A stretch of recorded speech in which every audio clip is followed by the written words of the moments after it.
Hey, what's up, everybody? Welcome back to the JR Wisdom channel. This evening, today, tonight, morning time, whatever, wherever it is, wherever you're at, I'm going to be talking about a issue, which I guess is going to come off as controversial once again. You know, why you should never get married through the family court. Now that I said that to get your attention, if you clicked on this already. So, this video is more so geared towards the men out there rather than the ladies, because the family court system is more geared towards women, for the benefit of women for the most part. So even in something as simple as, not simple, excuse me, something like divorce. So in essence, obviously, when you get married, you get a marriage license, marriage certificate, whatever have you.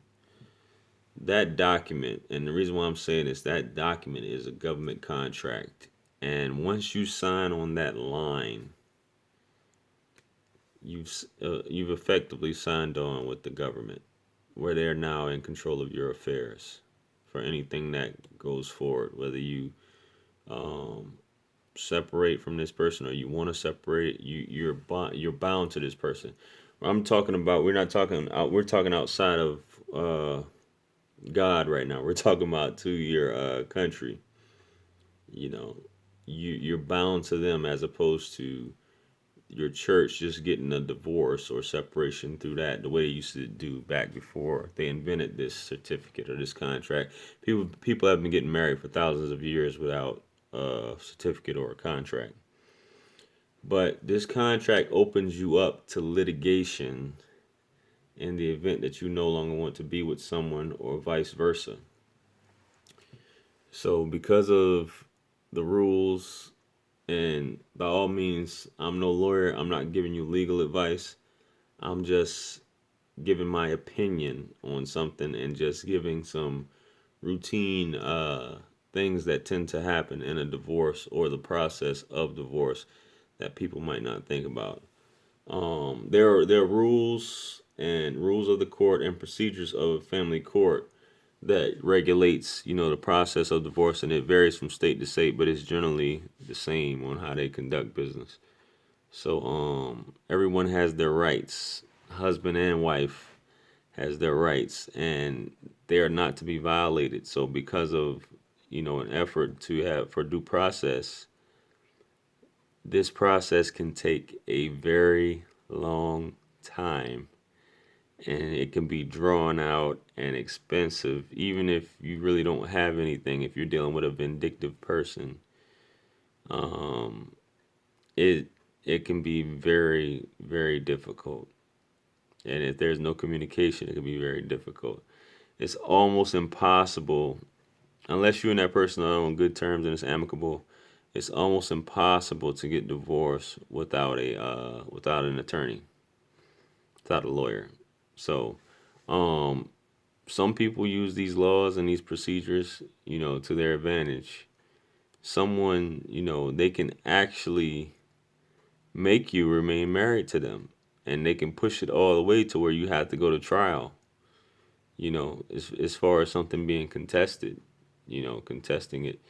And when I say contested, that means that you guys are disagreeing at some point, whether it be any a number of issues, finances, children, custody, division of assets, different stuff that I'm going to continue to talk about. Um, because of divorce, many men have had their lives destroyed. They've lost everything, their house, the car, livelihood, their business. They got bad credit. They had to file for bankruptcy. Homes went into foreclosure and just completely messed up to the point where sometimes you have nothing and you still have to work to support, to be with a woman that you are no longer with, and that could actually be with someone else while you're supporting her, for whatever have you. So you got custody if you have children, and you have the division of assets, which is property. Some states you have what's called marital property, and you have your property that you have before you get married. So if you acquired certain things after you were married, that's considered marital property. And the same thing goes for debts. These are things you got to think about. You got to split all this stuff up. Your retirement, your 401k, you might have to part with that. Alimony, child support. And some things you have to look at. Um, Barring abuse, for the children, and mental illness, the children are going to most likely go to the mother. From what I've seen and studied, that's how it normally goes. But division of assets and debt is normally 50-50. But there's something called mediation that some states require you to go to for contested issues, and that's where you have to pay for that, which is another expense, where you sit down with a third party, and you basically negotiate.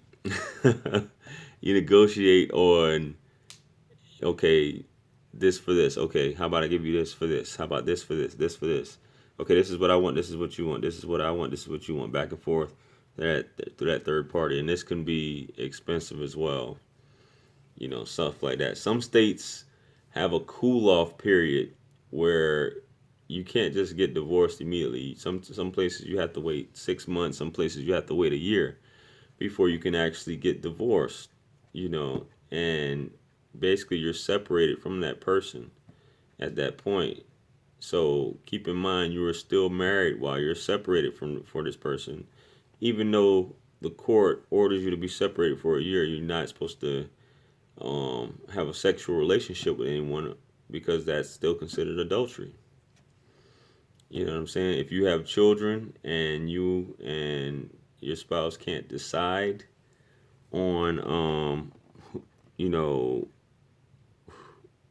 how the kids, the time frame, who's going to have custody, visitation, all that, things like that, then you're going to have a guardian ad litem involved to see who's supposedly to determine who's the better parent, or as far as custody goes, who's determined to have the better custody situation. And the guardian ad litem can sometimes most likely be a lawyer when it comes to things like this, and that's another expense, which is incredibly ridiculous. And they make their suggestion to the court based upon their findings of doing this investigation. So, with all that being said, after all that's done, and you go to mediation, and you spend all this money, and you still can't decide, and y'all still can't come to an agreement, then you have to go to something what is called a trial. Yes, a trial in divorce. It does exist. Which all a trial is basically a final hearing, and basically the judge, you present evidence, and there's discovery and all these other things where you basically have to answer a whole bunch of questions, and you present all this before a judge. There's testimony and all these other things, and the judge gets to decide what's what, which is you're paying your lawyer. This could be 1, 2, 3 days, 4 days, depending on, and this is obviously, you're paying a lawyer what, 250, 300, 400, however much, whatever kind of lawyer you got, an hour. So this can be thousands of dollars racked up just that fast, just because you and this person can't come to an agreement. And then it's not going to happen to get a trial like that. That's probably going to take a few months for you to even get put on the docket for something like that. So it's going to take a long time. You know what I'm saying? So if you really want to get screwed, and this is just my opinion, comment, say whatever you want. But you learn the real, when you get divorced, I think there's a saying where good people turn bad when it comes divorce, or good people are, act like savages during a divorce, and basically during a criminal trial for people, you have allegedly bad people are on their best behavior. Something along the lines of that. I can't think of the whole little saying of how that goes. But it's crazy. You see the worst of people in a divorce and how vindictive some people can truly be. So if you can't deal with that, like I said in my other videos, or if you're not willing to accept that, then don't get married, or do a prenup, or get married before God and the church and just keep it moving. But I guess some people will say, well, how does that protect the other person? I can understand that, where somebody could just up and leave anyone, you know, and that person may not be working. What are they stuck with?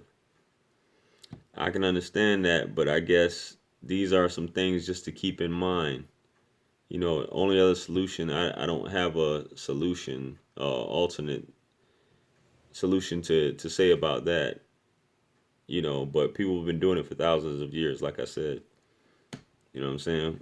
We've just had these certificates or these licenses for 100 years or so, or a couple 100 years, however long.